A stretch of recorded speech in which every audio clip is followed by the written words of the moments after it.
Fiat Doblo, nhiều người còn gọi là đốt lò Fiat. Đăng ký năm 2004, máy 1.6,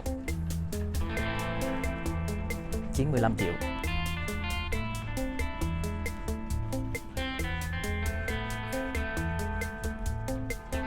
Gương kính chỉnh điện.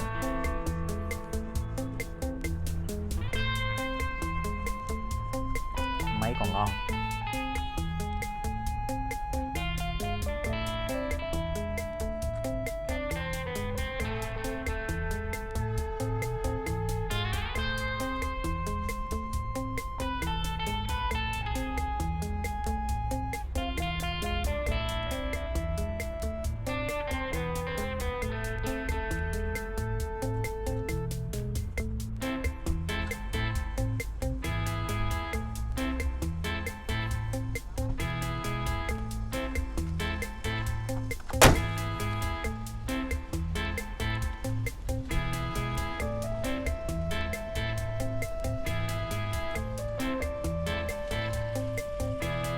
Sơn còn riêng,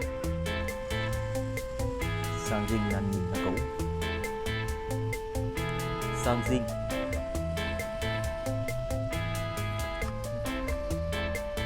Gương kính chỉnh điện.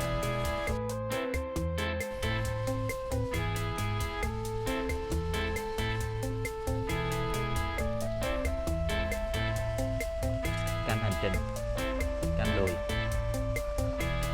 đầy đủ. Nỉ còn ngon nhưng mà chỗ này bị lúng một lỗ. Xe mới lấy về chưa sửa, còn ngon chắc để như thế này bán luôn.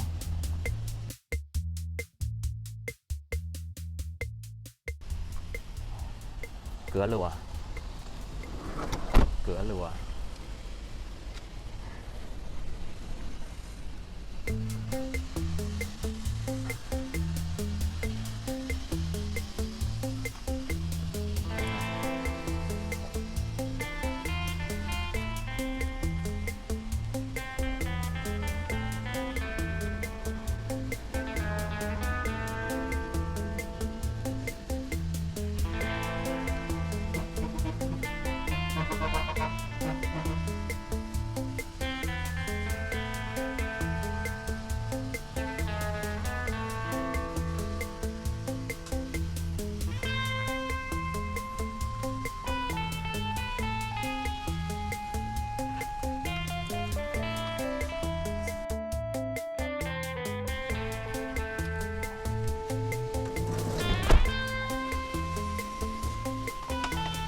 Điều hòa mát.